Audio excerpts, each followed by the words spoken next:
ভাইরা আমার, মা বোনরা স্বামীদের কথা না শোনা, স্ত্রীরা স্বামীদের কথা না শোনা, এটা একটা ব্যাধিতে পরিণত হয়েছে।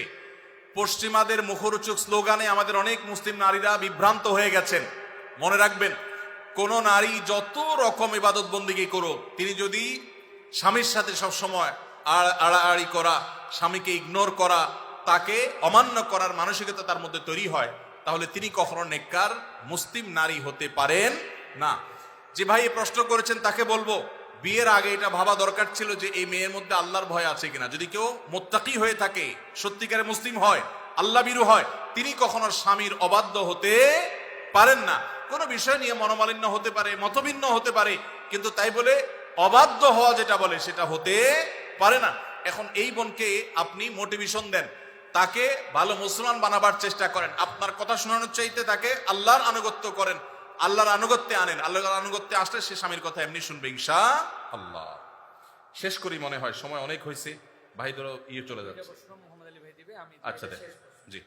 পরিচিত এক হিন্দু বোনের প্রশ্ন, যে সন্তানটা মুসলিম বাবা মার ঘরে জন্ম হয় সে সাধারণত মুসলিম হিসেবে জীবন অতিবাহিত করে, আর যে সন্তান হিন্দু বাবা মার ঘরে জন্ম নেয় সে সনাতনী ধর্মে দীক্ষিত হয়। এতে মানুষের তো কোনো হাত নেই, স্রষ্টার চাওয়াতেই তো সে হিন্দু ঘরে জন্ম নিয়েছে। মুসলমান না হলে তাকে কেন জাহান্নামে যেতে হবে? তার জন্য ধর্মান্তরিত হওয়া কি সহজ কথা? ঠিকানা দেবিদ্বার, কুমিল্লা।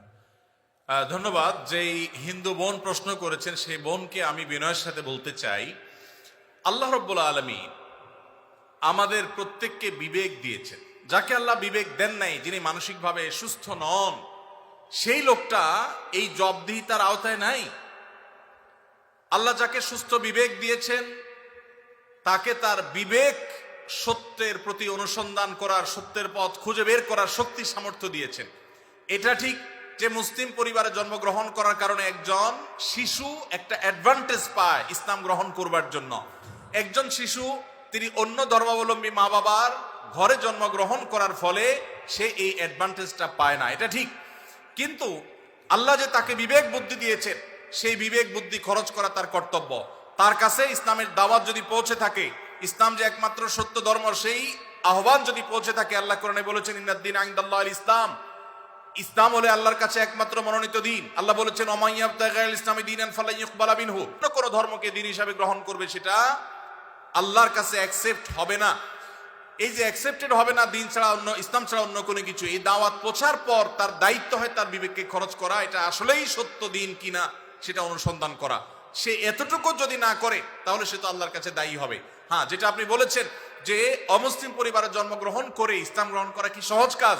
না, সহজ কাজ না, কঠিন কাজ। আর এই কঠিন কাজের জন্যই তো তার বিনিময় এত বেশি যে সে যত পাপ করেছে আল্লাহ তাআলা এই কঠিন কাজটা করার কারণে তার সব মাফ করে দিবে।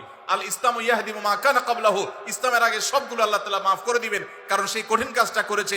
মুসলমানকে তো এরকম আল্লাহ তাআলা তার পুরো প্রোফাইল ডিলিট করে দেওয়ার মতো কথা বলেন নাই। এটা নতুন ইসলামে যারা আসবেন তাদের জন্য রয়েছে।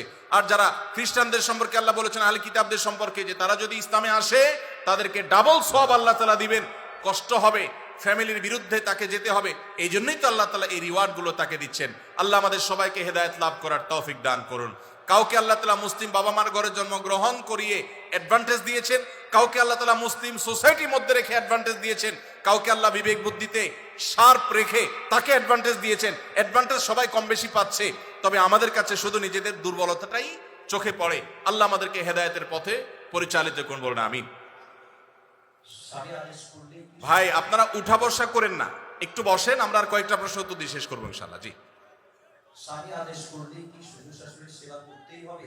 সেবা করতে গিয়ে অনেক সময় আমি অসুস্থ হয়ে যাই, এক্ষেত্রে ইসলাম কি বলে?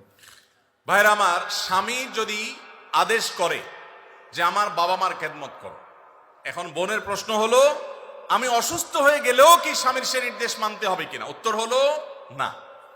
যদি এই পর্যায়ের হয় যে আপনি শ্বশুর শাশুড়ির সেবা করতে গিয়ে আপনি সুস্থ না থাকেন, এই পর্যায়ের আপনার সেবার প্রশ্ন আসে, তো আপনি নিজেকে অসুস্থ করে ফেলে তারপরে শ্বশুর শাশুড়ির খেদমত করতে হবে, এত কঠিন নির্দেশ ইসলাম আপনাকে দেয় নাই।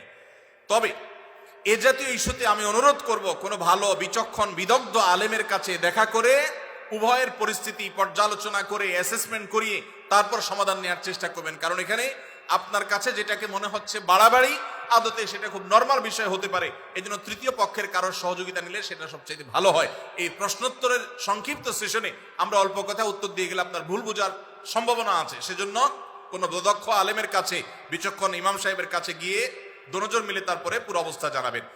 শরীয়ত মৌলিকভাবে মেয়েদের জন্য শ্বশুর শাশুড়ির খেদমত করাকে ফরজ ওয়াজিব করে নাই, কিন্তু স্বামীর প্রতি তার যে শ্রদ্ধা ভালোবাসার দাবি আছে, সেই দাবি থেকে যে স্বামীটা সারাদিন আমার সংসার সন্তানের উন্নতির জন্য কষ্ট করে, সেই স্বামীটার অগোচরে তার উপরে কর্তব্য তার বাপ মার সেবা করা। তিনি যেহেতু আমার কাজে গেছেন, আমি তার জন্য একটু হেল্প করলাম, তার হয়ে একটু কাজ করলাম।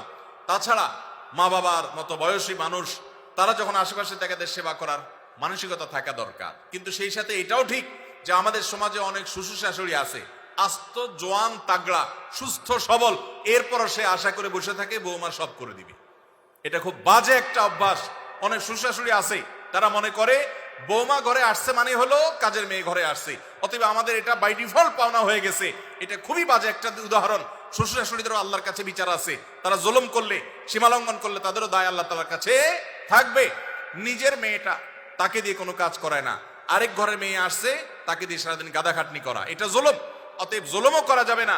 আবার বোনরা শ্বশুর শাশুড়িদেরকে ইগনোরও করবেন না। আল্লাহ তাআলা আমাদেরকে আল্লাহর নির্দেশকে যথাযোগ্যভাবে মানার তৌফিক দান করুন। বেনামাজি মানুষ মৃত ব্যক্তিকে গোসল করাতে পারবে কিনা? মৃত ব্যক্তিকে বেনামাজি গোসল করাইলে গোসল হয়ে যাবে, কোনো অসুবিধা হবে না। তবে সন্দেহাতীত ভাবে এটা মুসলমানদের কর্তব্য। কোন এলাকাতে কেউ মারা গেলে যারা দিনদার মুসলমান তারা তাকে কবরস্থ করবে এবং তার দাফন কাফনের ব্যবস্থা করবে। কোন বেনামাজি করলেও আদায় হয়ে যাবে ফরজটা সবার পক্ষ থেকে ইনশাআল্লাহ। বিভিন্ন অ্যাপ ব্যবহার করার কারণে পয়েন্ট দেওয়া হয়ে থাকে, এসব পয়েন্ট ব্যবহার করে বিভিন্ন অফার নেওয়া যায় হবে কিনা? ভাইরা আমার, যদি কোনো অ্যাপস ইউজ করলে আপনাকে পয়েন্ট দেয়, সেই পয়েন্ট আপনি এক্সচেঞ্জ করে কোনো সুবিধা নেন, কোনো টাকা পয়সা পান, এটা জায়েজ হবে এই শর্তে যে সেই অ্যাপটা যদি হারাম কিছু না হয়, সেটা ব্যবহার করলে যদি কোনো গুনাহের কাজ না হয়, তাহলে আপনি এটা করতে পারেন। আজকাল অনেক জুয়ার অ্যাপস বের হয়েছে, অনেক হারাম অ্যাপস আছে, সেগুলো এ ধরনের অফার দিয়ে থাকে। সেগুলো অ্যাপস ব্যবহার করাটাই ইটসেলফ একটা হারাম কাজ। অতএব সেখান থেকে পয়েন্ট নিয়ে উপার্জন করলে সেটা হারামই হবে। অতএব আপনি কোন অ্যাপস ব্যবহার করছেন আর কি পয়েন্ট দিচ্ছে আপনাকে, সেটা হলো দেখার বিষয়।